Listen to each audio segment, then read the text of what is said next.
Bienvenidos todos a Audiolectura Cristiana. En este nuevo episodio de nuestra serie sobre la primera epístola de Juan, continuamos el estudio basado en la exposición del teólogo reformado Arthur W. Pink. Después de declarar que Dios es luz y que en Él no hay tiniebla alguna, el apóstol Juan nos presenta una de las pruebas más solemnes de la fe cristiana. No basta con afirmar que tenemos comunión con Dios. Nuestra vida debe estar en armonía con esa profesión. En este pasaje se nos confronta con el contraste entre la luz y las tinieblas, entre una fe genuina y una mera declaración verbal. Juan nos recuerda que existe una incompatibilidad absoluta entre la comunión con un Dios santo y una vida caracterizada por la oscuridad moral. Escuchemos con atención esta seria advertencia de la palabra de Dios. Esperamos sea de gran bendición para todos. Dicho esto, amados hermanos, comencemos. Si decimos que tenemos comunión con Él y andamos en tinieblas, mentimos y no practicamos la verdad. En esas palabras encontramos 1. Una afirmación grandilocuente, pretender tener comunión con Dios. 2. Una contradicción flagrante, andar en tinieblas. 3. Una acusación solemne, tales personas son denunciadas como mentirosas. 4. Una inclusión generalizada.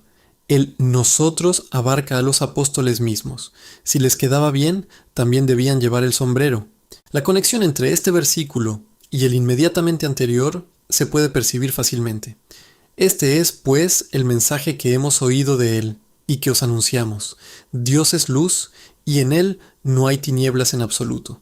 Versículo 5.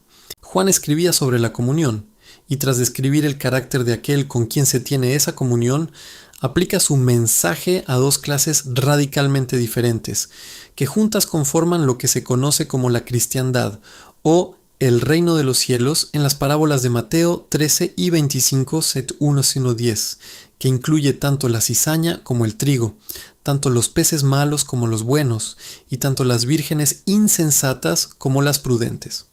La primera clase comprende a aquellos que tienen nombre para vivir, pero están muertos. La segunda, a aquellos que poseen vida espiritual.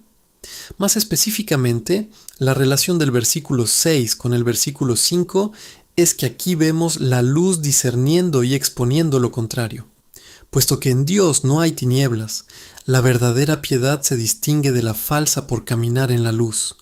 Con este criterio o prueba, debemos juzgar a todos los que afirman tener comunión con Dios. Sus caracteres deben armonizar con el suyo.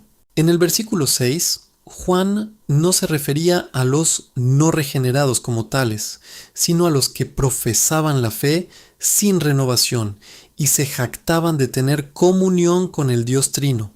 No se refería a los abiertamente malvados y profanos, sino a aquellos que sin justificación alguna se hacían llamar cristianos, a quienes participaban en la comunión de la iglesia.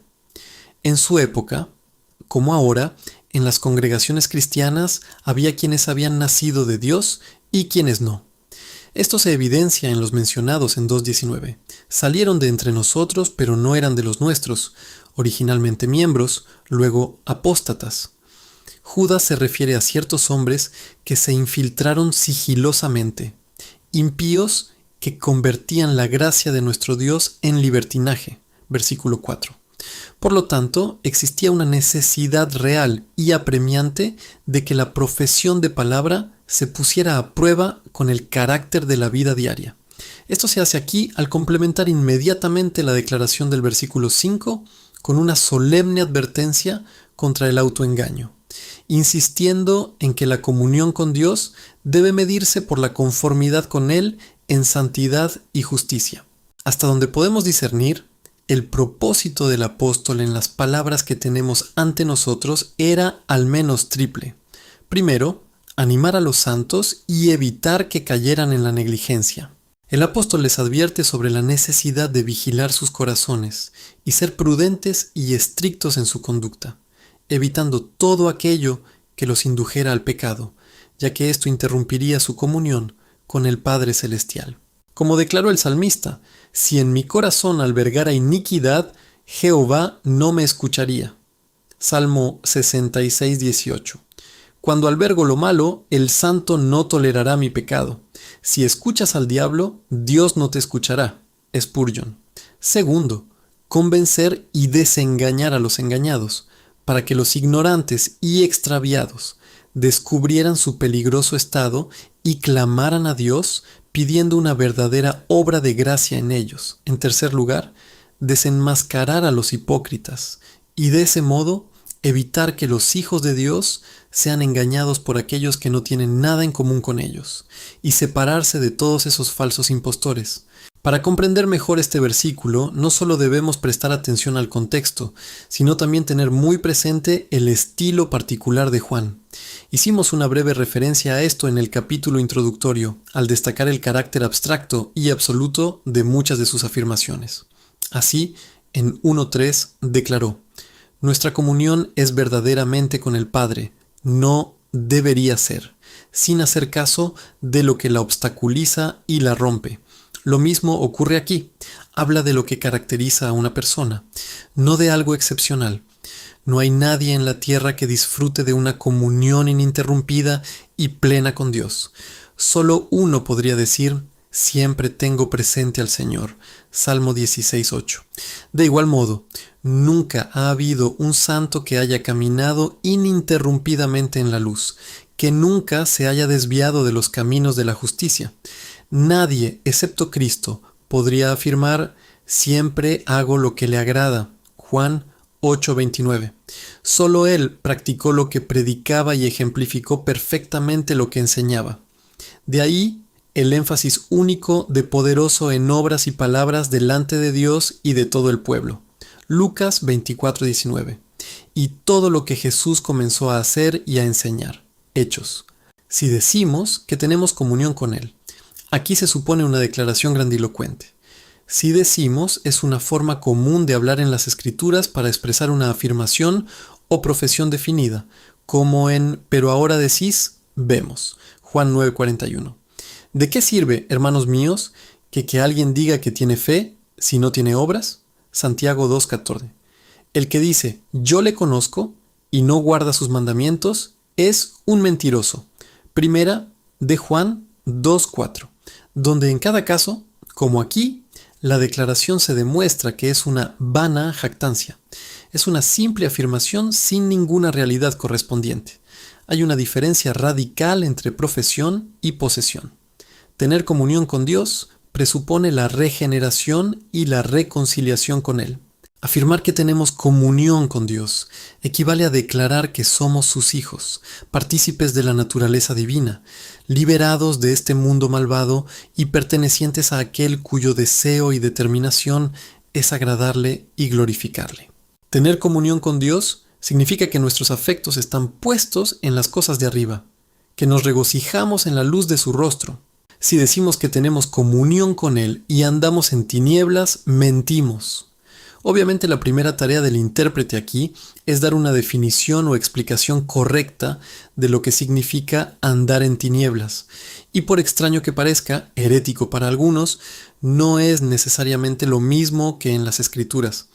Hay muchos términos y expresiones en la palabra de Dios que no se usan de manera uniforme, y es deber del intérprete determinar, mediante un estudio cuidadoso del contexto, cuál es su significado preciso en cada caso.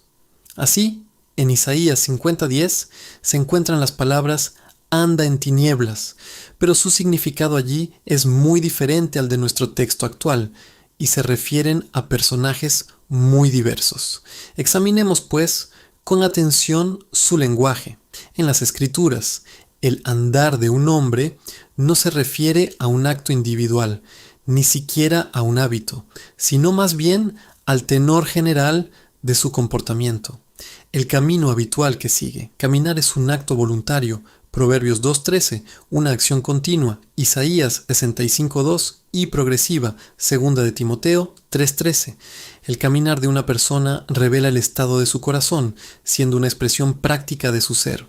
Cualquiera que sea el significado de ese término en otros pasajes, andar en tinieblas, ciertamente no significa aquí dudar de nuestro estado espiritual, ni carecer por completo de la seguridad de nuestra aceptación ante Dios, ni siquiera una profunda depresión y abatimiento del alma. En efecto, Es deseable que el santo sepa que ha pasado de la muerte a la vida y que el Espíritu Santo dé testimonio a su espíritu de que es hijo de Dios, así como es su privilegio y deber regocijarse siempre en el Señor. Sin embargo, aunque carezca de ambas, lo cual es sumamente lamentable y jamás excusable, su ausencia no prueba que no sea cristiano. No, aquí se plantea algo mucho más grave. Si bien las tinieblas se refiere al ámbito habitado por esta clase de personas, también se refiere a sus actividades en ese ámbito, que el apóstol tenía ante sí. En términos generales, andar en tinieblas es ordenar nuestras vidas en oposición al carácter y la voluntad revelados de aquel que es la luz. Es una expresión de estar en un estado de naturaleza y actuar en consecuencia. Más específicamente, andar en tinieblas es la condición de todos los no regenerados, pues son totalmente ajenos a Dios y a su grandiosa salvación. Porque en otro tiempo éramos tinieblas.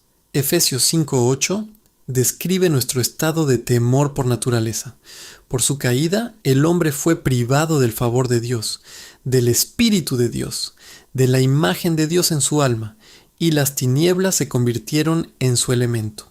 Segundo, andar en tinieblas es estar bajo la maldición de Dios, pues cuando Cristo se hizo maldición por su pueblo, Gálatas 3:13, hubo oscuridad sobre toda la tierra, Mateo 27:45, durante 3 horas. Tercero, andar en tinieblas es estar bajo el control de Satanás, pues la salvación es ser convertido de las tinieblas a la luz y del poder de Satanás a Dios, Hechos 26:18 y Colosenses 1:13. Cuarto, andar en tinieblas es estar completamente bajo el dominio del pecado, Proverbios 4:19. Andar en tinieblas es recorrer el camino ancho que lleva a la destrucción, y quien lo hace termina siendo arrojado a las tinieblas de afuera. Mateo 22:13. Andar en tinieblas es comportarse de manera impía, seguir constantemente un camino de autocomplacencia, pues las obras infructuosas de las tinieblas son producto de la carne. No se trata simplemente de dejarse llevar por la fuerza de la tentación hacia acciones incoherentes, sino que el principio rector y el poder de nuestras vidas son lo opuesto a la piedad, demostrando que somos completamente ajenos a la obra de la gracia divina. Aquí, oscuridad se refiere al dominio y al poder del pecado, con sus terribles efectos sobre el carácter y la conducta de los no regenerados. Aunque las formas más burdas del pecado no se manifiesten en la vida, la enemistad contra Dios gobierna el corazón, regula los pensamientos y afectos y determina las motivaciones. Y aunque los impíos tengan poca o ninguna conciencia de ello, todas estas cosas están desnudas y expuestas a los ojos de aquel a quien tenemos que rendir cuentas. Hebreos 4:13. Así como los mejores frutos de la gracia son producidos por el Espíritu en el corazón y solo el Señor los conoce y valora, así sucede con el pecado que mora en nosotros. Sus principales y más viles manifestaciones no son vistas por nuestros semejantes. Nuevamente, caminar en tinieblas se explica tanto por el contenido del versículo anterior como por la antítesis señalada en el siguiente. La luz es transparente y translúcida, abierta y clara, y lo es siempre y en todas partes, mientras que la oscuridad se caracteriza por las propiedades opuestas: oculta, disfraza, distorsiona. Al apostatar de Dios, el hombre perdió ese elemento de sencillez y apertura con el que fue creado. Además, el resplandor claro y brillante del rostro de aquel que es la luz se volvió intolerante con la criatura caída. El hombre huyó y se escondió de Dios. Por eso, la insinceridad y el engaño caracterizan al hombre natural. No es honesto ni consigo mismo ni en su relación con Dios. Intenta aparentar ser diferente de lo que es. Los hombres aman más la oscuridad que la luz, porque todo aquel que hace lo malo aborrece la luz y no viene a la luz, para que sus obras no sean reprendidas. Juan 3:20. Finalmente, cabe señalar que andar en tinieblas implica vivir bajo un error fundamental respecto a las cosas espirituales y eternas. Toda doctrina humana, todo aquello que sea contrario al glorioso evangelio del Dios bendito, que menoscabe el honor y la dignidad de Cristo, o que se oponga a la gracia gratuita de Dios en la elección, el llamamiento eficaz, la perseverancia final y la inculcación de la verdadera piedad, es pecaminoso ante Dios y moralmente malo para nosotros. Él no nos ha dado su palabra para que la juzguemos, sino para que la recibamos en nuestras mentes con toda sumisión. No puede haber comunión con Dios sino en la creencia y la práctica de la verdad. Mientras caminemos bajo la influencia de todo aquello contrario a la revelación divina, no podemos tener comunión con Él, pues estamos en la oscuridad del error. Cada parte de la verdad es como su autor: luz, pureza, santidad, perfección. Su doctrina es conforme a la piedad, 1 de Timoteo 6:3, promoviéndola y aumentando su alcance y proporcionando motivos para ello. Pero el error es pernicioso y sus palabras comen como una úlcera. 2 Timoteo 2:17. Si decimos que tenemos comunión con Él y andamos en tinieblas, mentimos. Sin duda, esto es evidente. No solo lo segundo es manifiestamente incompatible con lo primero, sino que son completamente irreconciliables. Pureza e impureza son opuestos. Son radical y esencialmente distintos. Son contrarios en su naturaleza, sus propiedades y sus tendencias. El pecado y la santidad son diametralmente antagónicos. La verdad y el error jamás pueden concordar. Es imposible andar en la verdad y al mismo tiempo vivir en aquello que es rotundamente contradictorio. ¿Qué comunión tiene la justicia con la injusticia? ¿Y qué comunión tiene la luz con las tinieblas? ¿Y qué concordia tiene Cristo con Belial? 2 Corintios 6, 14, 15. Ninguna en absoluto. Son enemigos declarados entre sí. Afirmar que disfruto de la comunión con Dios y al mismo tiempo estar dominado por Satanás, actuando en busca de la autocomplacencia y deleitándome en los caminos del pecado, no solo es un absurdo evidente y una vana pretensión, sino también una falsedad manifiesta, una mentira perversa. Semejante hipocresía exige una enérgica denuncia. Juan era muy diferente de nuestros hipócritas que se ganan una reputación de ser graciosos a costa de la fidelidad. Juan no se limitó a decir que esta clase de profesantes cristianos se equivocaban o estaban engañados, sino que habló con franqueza y los llamó por lo que eran. Él era el apóstol del amor, y aquí dio prueba de ello, porque el amor es fiel. Las falsas pretensiones deben ser tratadas con severidad y su deshonestidad condenada. El apóstol usó una gran franqueza al hablar, pero no más de lo que el caso requería. No era solo que sus labios proferían lo que no era verdad, sino que actuaban con falsedad. Sus vidas mismas eran una falsedad, y por lo tanto no debían ser perdonados. Ser culpable de hacer una afirmación tan escandalosa es difamar el carácter de Dios, porque Él no tiene relación con los impíos. Es repudiar la verdad, porque tales personas no tienen acceso a Dios, y es deshonrar gravemente la causa de Cristo. Y este es el mensaje que hemos oído de Él y que os anunciamos. Dios es luz, y en Él no hay tinieblas. Si decimos que tenemos comunión con Él y andamos en tinieblas, mentimos y no practicamos la verdad. Al juntar esos versículos, no solo la proposición del segundo se vuelve más evidente, sino que la necesidad de que se presente el primero se aclara. A primera vista parece extraño que Juan anuncie con tanta formalidad y énfasis verdades tan elementales. Sin duda, si hay algo que los creyentes tienen claro, es el carácter de Dios, y que éste excluye una incongruencia como la que aquí se refuta. ¿Por qué entonces comenzar con esto justo después de los versículos introductorios?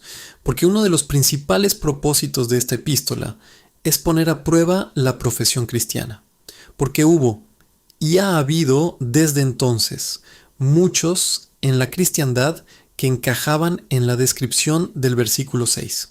Y porque aún persiste una triste tendencia en los verdaderos cristianos a negar esta proposición en la práctica, actuar con engaño, coquetear con el pecado, participar en las obras infructuosas de las tinieblas, y sin embargo, Suponer que están en comunión con Dios, lo cual en la práctica equivale a decir que Él no es luz. El afán de aprobación es una tendencia natural del corazón humano. Cada persona desea ser bien vista por sus semejantes, y la gran mayoría se comporta como si fuera mejor de lo que realmente es. El temor a la censura y al desprecio ajeno es otro poderoso motivo que induce a muchos a actuar como hipócritas, y tales personas deben ser mortificadas sin piedad por el santo, pues la medida en que ceden a ello los convierte en mentirosos y les impide caminar con el santo. Así es como muchos de los no regenerados solicitan ser miembros de la Iglesia, profesan la verdad del Evangelio, pero desconocen su poder. Muchos afirman tener no solo comunión con Dios, sino un tipo exaltado y un alto grado de ella. Hablan mucho de la gracia de Dios, pero poco o nada de su santidad. Exaltan la justicia imputada de Cristo, pero no dan ninguna evidencia de haber recibido su justicia impartida. Hablan mucho de su paz y alegría, pero su vida diaria no se rige por los preceptos de la palabra. Su conducta desmiente sus palabras. Si decimos, Juan se incluye a sí mismo, si nosotros, los apóstoles de Cristo, anduviéramos en tinieblas y al mismo tiempo afirmáramos tener comunión con Dios, seríamos tachados de mentirosos. El sí no significa que tal cosa fuera posible. Más bien, Juan señalaba lo que era completamente imposible. Los apóstoles tenían comunión con Dios y dieron clara prueba de ello. Los benditos efectos de esta comunión se sentían en sus almas y se manifestaban en sus vidas. Los preservaba del pecado y profundizaba su aversión a él. Es imposible tener comunión con Dios y no conformarse cada vez más a él, si es cierto que el que anda con sabios será sabio. Proverbios 13:20. ¿Cuánto más nos librará de la necedad el andar con Dios? Si las malas compañías corrompen las buenas costumbres, entonces ciertamente las comunicaciones divinas corregirán las malas costumbres. La comunión con Dios requiere unidad de naturaleza y andar con Él produce uniformidad de carácter. La comunión con Dios siempre resulta en fecundidad espiritual. Por lo tanto, es prudente y deber de cada uno de nosotros ponerse a prueba según esta regla y luego evaluar a sus compañeros en función de ella. Si decimos que tenemos comunión con Él y andamos en tinieblas, mentimos y no practicamos la verdad. Juan denuncia aquí tal farsa, expone su vil inconsistencia y niega que tales personas tengan relación alguna con aquel que es la luz. ¿Pueden dos andar juntos si no están de acuerdo? Amós 3:3. Tampoco se puede andar con Dios sin ser radicalmente influenciado por Él. Lo que Dios nos comunica no es una vil ficción, pues es necesario que el poder y el efecto de esta comunión se manifiesten en la vida. De lo contrario, nuestra profesión del Evangelio es falaz. Calvino. Sin embargo, el espíritu de autoengaño e hipocresía prevalece hasta tal punto que nuestras iglesias están llenas de personas con altas pretensiones, cuya conducta es totalmente incompatible con ella. No tienen una visión verdadera de sí mismas ni conciencia de su peligro. Su práctica demuestra la falsedad de su profesión. No practican la verdad, no actúan de acuerdo con sus santos requisitos, no son influenciados vitalmente por ella. El cristianismo no consiste en decir, sino en ser. Lo que hemos tenido ante nosotros ha sido de una solemnidad indescriptible. Se nos advierte claramente que hay una generación que se cree pura, pero no se ha lavado de su inmundicia. Proverbios 30:12. Y si realmente valoro mis intereses eternos, me preguntaré seriamente, ¿pertenezco a ese grupo? Recuerda que el amor propio genera presunción. No des nada por sentado. Niégate a darte el beneficio de la duda. Si deseas sinceramente conocer la verdad sobre ti mismo, ora con sinceridad y fervor. Examíname, oh Jehová, y pruébame, escudriña mi mente y mi corazón. Salmo 26:2. No importa cuán instruida esté tu mente, ni cuáles sean tus sentimientos de felicidad, mídete según esta regla infalible. La verdad no solo debe ser creída y amada, sino practicada. Es en este punto donde los que profesan la fe sin gracia se distinguen de los regenerados. El que oye las palabras de Cristo pero no las pone en práctica está edificando sobre la arena. Mateo 7:26. Aquel a quien Él reconoce como pariente espiritual es quien hace la voluntad del Padre. Mateo 12:50. Quienes Cristo considera bienaventurados son los que oyen la palabra de Dios y la guardan. Lucas 11:28. Sed hacedores de la palabra, y no solamente oidores, engañándoos a vosotros mismos. Santiago 1:22. Amén. Muchas gracias por escuchar Audio Lectura Cristiana. El Señor les bendiga, amados hermanos. Hasta la próxima.